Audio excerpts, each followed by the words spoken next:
everybody, and welcome to another hobby cheating video. And today we are talking rust. That's right, we're going to talk about making rusted steel. Weathered, beaten, dirty, rusted steel. I see a lot of people do dirty models because, well, to be very frank, they cheat. They just throw washes at it or make it look dirty because it's too hard to make it look nice. The problem with it is it then doesn't look like it's rusted. It looks like it's got brown paint that got near it. So we're going to talk about doing rust and doing weathering and making it look sort of like rust and weathering would look. And we're going to do some pretty heavy rust. So I've picked this little ogre guy here. You'll notice he's got some steel, I don't know, bracers or something, and a big sword, which I already did some basic work on. And same thing here, we've got some basic shading and such on this. Not a huge deal, but we've got a little. And that's the first thing I want to mention, is that when you do your rusted weapons, you want to already do, if you're following my, my process for like shading steel, you want to already follow that. So like over here is much darker on this side than this side, and so on and so forth.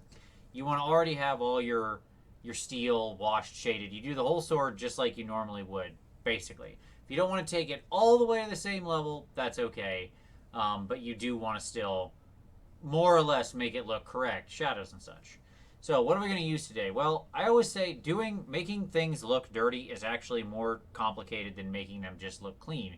And this is the example. So I'm going to use these 6 things to make it look dirty. So Typhus Corrosion, one of the best technical paints in the line. Then Nuln, Agrax, Seraphim Sepia, and Athenian Camo shade, all shade washes from GW. And then finally some Game Effects rust. This is just my favorite orange rust. There are lots of them. Secret Weapon makes one. You could use any Games Workshop makes Riser Rust, which is like a dry paint. You could use any orange paint in the wind. It's really not that important. I just happen to like this one, its exact tone and consistency. So, and by the way, you could use any other lines, washes and shades. These just happen to be what I like. One thing I'm not going to do in this video that you can also do is you can use pigment. If you really want to set some heavy material on there to make it look like there's really dirt buildup and such. But I'm going to save the pigment and working that in for a separate video. So let's get this blade going. And what we're going to do is we start with the worst rust and we go out. Okay, so we're going to start with our Typhus Corrosion, because this represents completely corroded metal, right? This has chunks in it. I'm going to kind of push all these to the side. That way I've got a little more room to work. This represents completely corroded, rusted metal. This paint actually has, material in it, right? It's actually got junk in there. Don't use your real brushes with Typhus Corrosion, please, okay? Use like some old junky brush. So here is what I'm using. As you can see, that's pretty beaten down. We're going to get a good healthy amount on there. And what we want to do with this is we don't want to paint it like we normally would, okay? Instead, what we're going to do is I'm still going to get a little bit off. I don't want a whole bunch on here. I want to get the liquid off and get just to the meat, the grit. And we're going to just kind of take this kind of a thing. We're doing a very heavily stippling. You can see how I'm like stabbing at it, okay? And you want to kind of think about what would be the most rusted part of the blade. Well, it wouldn't be where he's swinging, because he'd be knocking the rust away and constantly shoving that, cutting the rust off and getting to the steel underneath, right?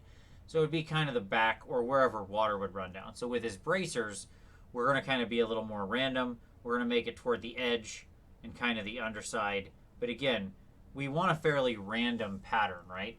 We don't want this to actually look like it's painted or following highlighting or anything like that, because again, it needs to look organic. So we're going to just kind of stipple and stab.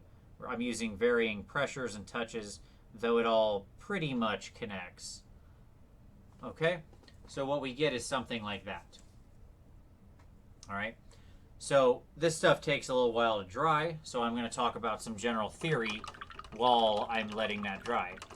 The key with rust and all of this weathering is you need to think about what caused the damage, right? If it's just age and things are just rusting, then they tend to rust from the edge. Whatever is getting air and water exposed, right?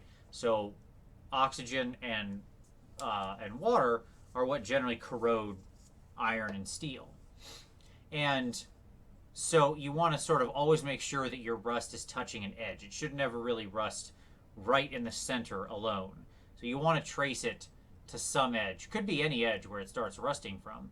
If it's a place where it gets damaged or it's hacked, like this sword has hacks in it, that could be a nice place to connect it to if you wanted to come up to that. But in this case, I'm going to go from the back of the blade. The trick being, you want the rust to be gathered and spread out in the way it's weathered and damaged, right? Because it's going to slowly seep into the steel, the rust. What's going to happen over time is you're going to move from just slightly weathered, wet, oxidized steel to deeper and deeper until you get to fully corroded iron, right? And that's when steel starts turning orange, is when you get that really extreme rust. And that's where we're going to end up at the very end. Now, with this Typhus Corrosion, it is important to let it dry all the way, because if you don't, what happens is you're going to brush it right off, which you can sometimes use to your advantage to create a little even more random pattern. But in this case, we do want it to be completely dry because we're going to basically build out from this. So what we're going to do is kind of progress right through this line. And the Nuln is going to be important because we want some part of our rust to get even darker than this. The problem with this Typhus Corrosion is that it's sort of a kind of light color. I mean, you can even see. Now, you can keep applying multiple layers of this stuff, letting it dry each time if you want to really build up your grit. So I could just do a smaller area, right, in sort of the very heart of the rust or near the edge. And that'll give you more solid material. You could also just darken it to show sort of that... to show that rust is really pitted through there, right? And that's what we're going to do in this case, because I don't think you need to watch me apply multiple layers of Typhus Corrosion. So, next up, we shake up our Nuln oil. We're pretty much dry at this point, mostly so. And we're going, again, I use a crappier brush for this, because anytime you're working with like heavy texture, you don't really want to be using your super nice brushes. So I just use kind of old junky brushes that I've previously destroyed for weathering. And what we're going to do with this is we're going to put some black.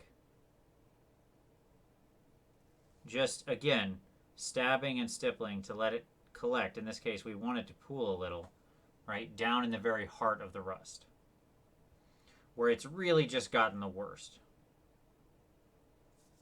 Okay?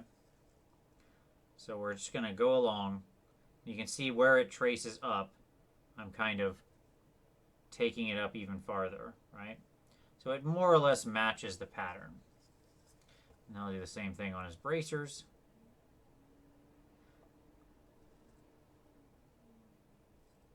Again, I'm just trying to create some darker, deeper areas of the rust.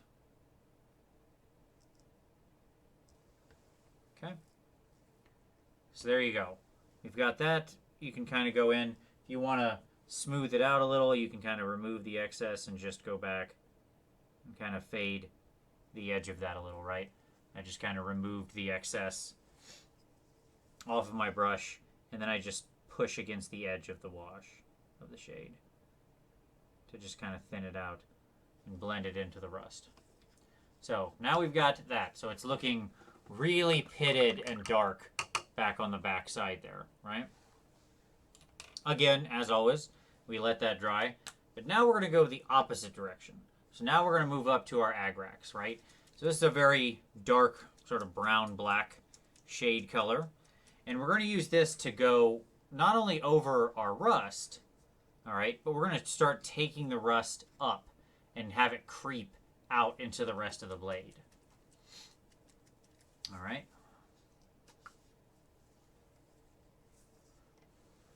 All of these take a while to dry. I need a little hair dryer I can just hold this under, or a light or something. Okay, So the idea is going to be, what we're going to do is we're going to take it up higher, not in exactly the same pattern. Again, we don't, the more we do this in sort of a random fashion, the more it's going to create the sort of tonal variation and natural organic pattern that we want. I'll actually start down here since this is dry right now.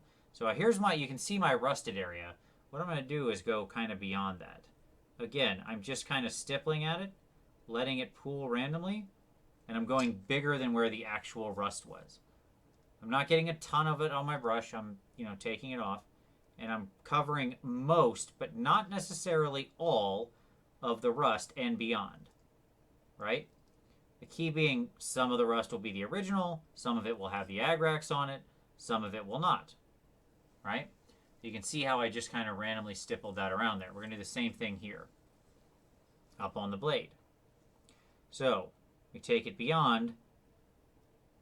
We don't cover every single part, nor do we go in exactly the same pattern.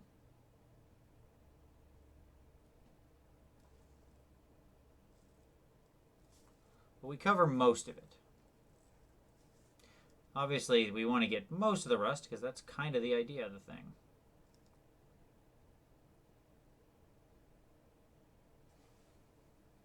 And once again, if you want to kind of smooth it out, or if you get too much, you can just dry your brush. Like I got a little too much on there. So I just dried my brush very quickly, just wiped it. And then again, we can just smooth. If you feel like it's not dark enough on the steel beyond your rust, you just go in for a second coat. Normally, obviously, you'd wait till it's dry. And the idea of expediency, I'm just kind of moving quickly here. Okay, so now we've crept that up even farther. There we go. All right, so now I am going to pause here for a moment because I want all of this to set and dry completely before we move on to the next step. So I'm going to pause this. I'll be back in just a few moments once this is all done. And we're back. And everything is dry, or close enough for my patience. And I went ahead while I was waiting, and I did a little more Typhus along the edge and touched up with just a little more agrax, just very quickly, because I wanted plenty of grit here. We're going heavy weathered. The key with this is cut out the amount that you can cut out steps if you don't want it to be this rusted and stuff like that. Minimize your Typhus, minimize everything, take it down. We're going for a very heavily oxidized, weathered, rusted weapon here. So our next step is with Seraphim Sepia, and what this is going to do is it's going to give us that nice warm brown tone we want over everything. And once again, we're going to kind of stipple around, and we're not going to follow our existing pattern, right? So the key being, I'm not trying to paint over everything I did each time. I'm going beyond what I painted. I'm touching some of what I painted before, and some new stuff, right? What I like about the sepia tone is it has this wonderful warmth to it that just stains steel in this great weathered way. It's also going to take that rust, the previous rust color, and really make it look more rich.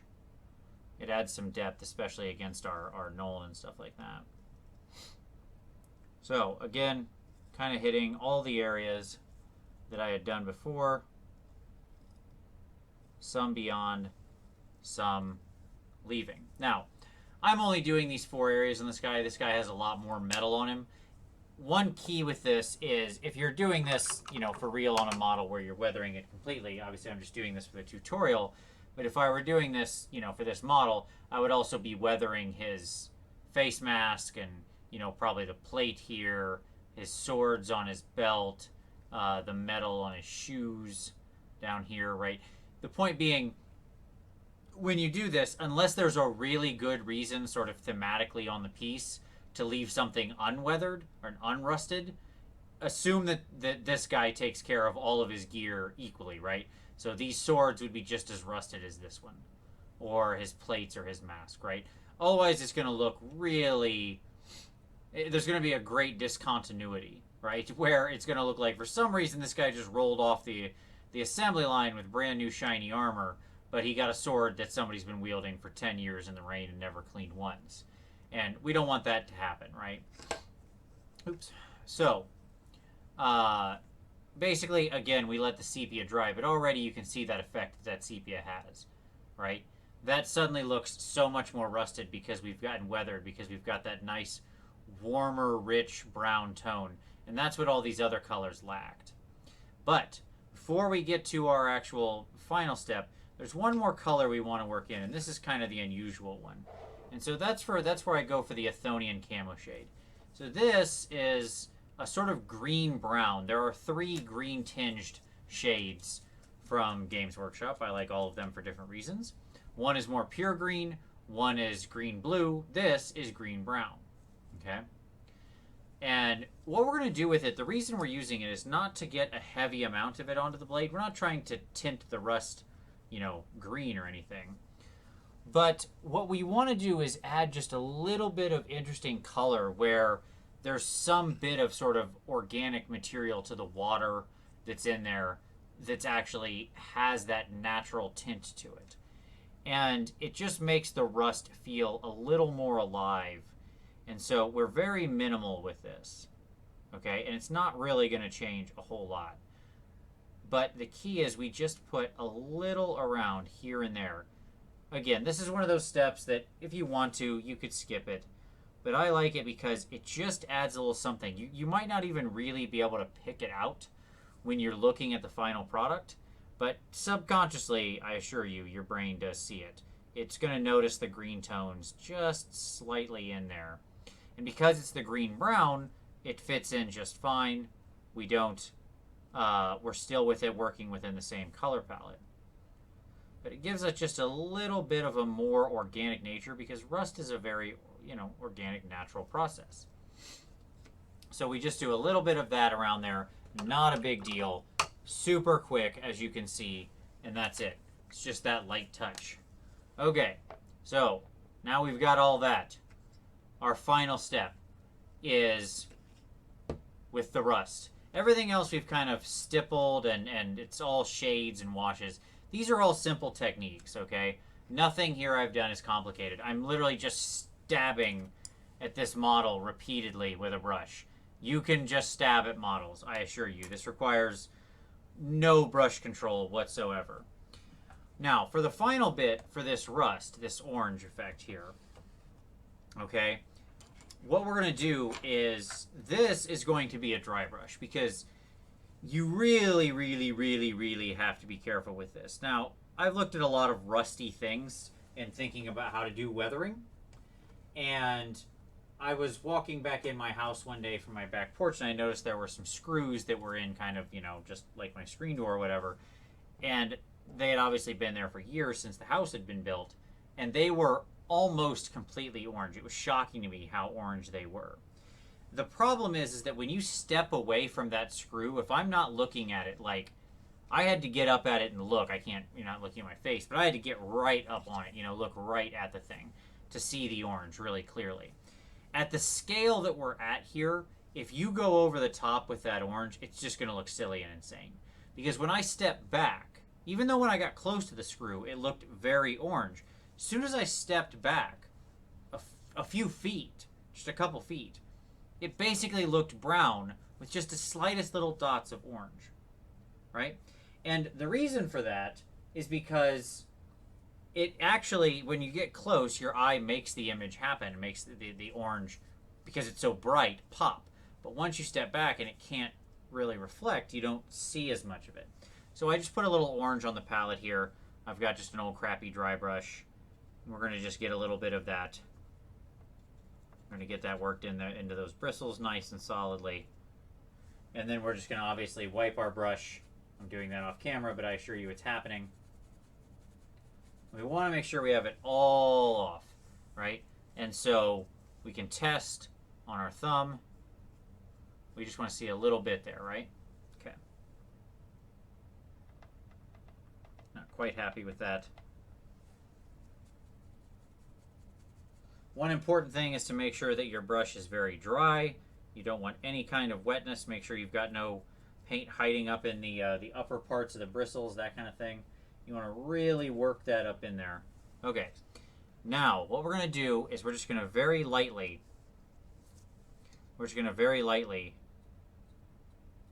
brush over it.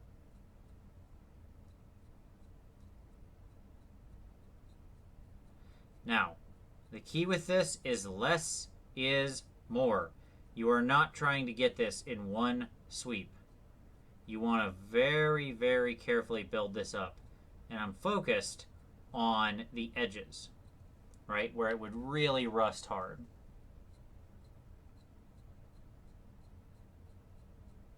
So I'm doing light touches because I don't want to bring everything off, also because I didn't let this set. I would let this set a little longer than I did, or else you're going to take paint up.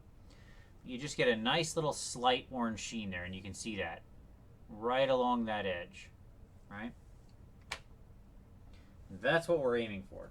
If you want to go a little heavier, you can, but you really want to be careful with this effect, and you want to focus your orange toward the edges. The dry brush is going to work for you here, right? It's going to catch on edges, on screws, on stuff that would rust. Okay? And that's what you want to be happening. And I'm still kind of stabbing and then dragging, right? It's the same sort of thing. Okay. Let's get the other side. Again, same premise.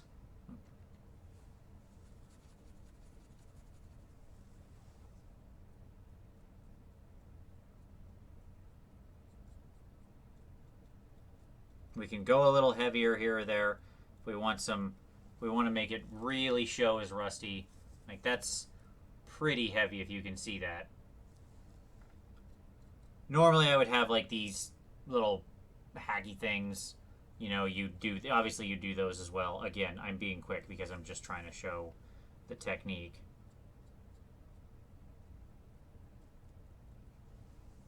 And there we go. Now we've got our fully rusty weapon. We've got our full oxidized going out. We can see some nice pits in there, and we're good to go. So, there we are. Nice little pitted effect. That's how we can weather and rust up our weapons. Now, I was going to originally call it here, but then I thought of, as I was literally recording this, I thought of an extra little fun thing to show you. So, here's a little bonus item. So, for my bonus item, I'm going to take my extra opaque charcoal, and I want a fairly bright, strong metal. So let's take like I grab one of my metal colors here. Let's do a pale burnt metal that has a slight brown sheen to it. So this is Vallejo metal color, pale burnt metal.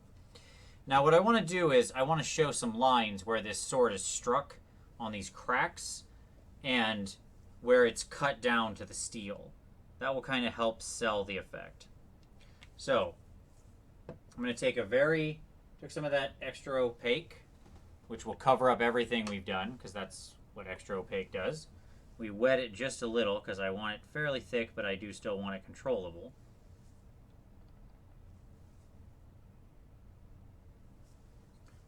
And you see these cuts in the blade? What I'm going to do is I'm just going to drag right down from that cut into a thin line.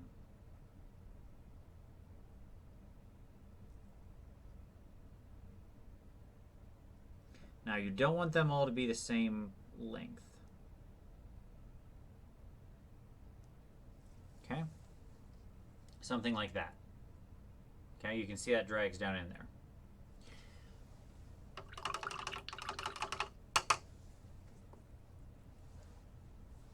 I'm then going to take some actual black, like true black. One of the few times you really want to get out your true black. And what I'm going to do is along the top of this ridge, okay, so that line I made, I'm going to trace the top with that black. Very careful. We're basically freehanding here.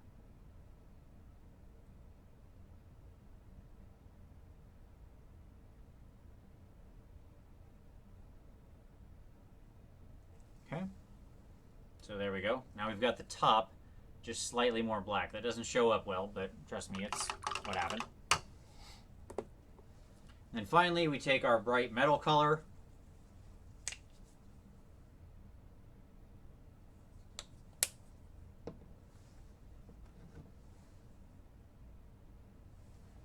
And we're going to do the same thing in reverse. You want to put the bright metal on the bottom where the light would catch. So the shadow is on the top, the light is on the bottom. And what I'm going to do is just very carefully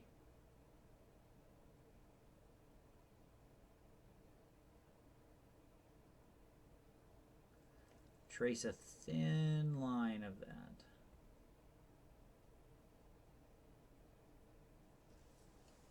Okay. So then what we get is something like that. Right? So now we've got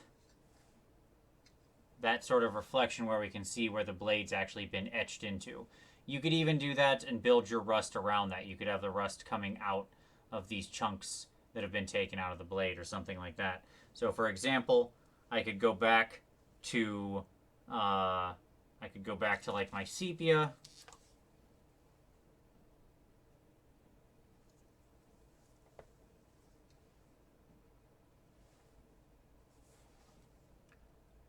And I could just wash down from that as though it's kind of spread out from that. I don't want to cover the silver because, again, that's supposed to be the reflection where it's clean.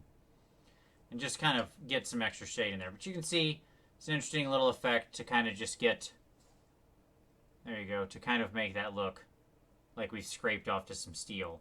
If you don't like that much of the black effect, if you think that looks too thick or too dark, you can always go in, get a little more. You can trace out your line a little stronger.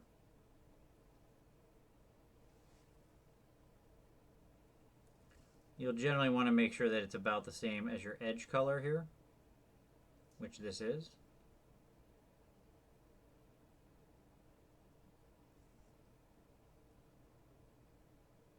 So you want all of your edge to look like this, like the hacking portion has been rubbed clean. Okay? So, there you go. Just an extra little bonus of how you can do cuts and such in the weapon. There you go. That's weathering and rust and sort of some damage on weapons. I hope you enjoyed. As always, like if you like it, subscribe if you want to see more. And as always, we'll see you next time.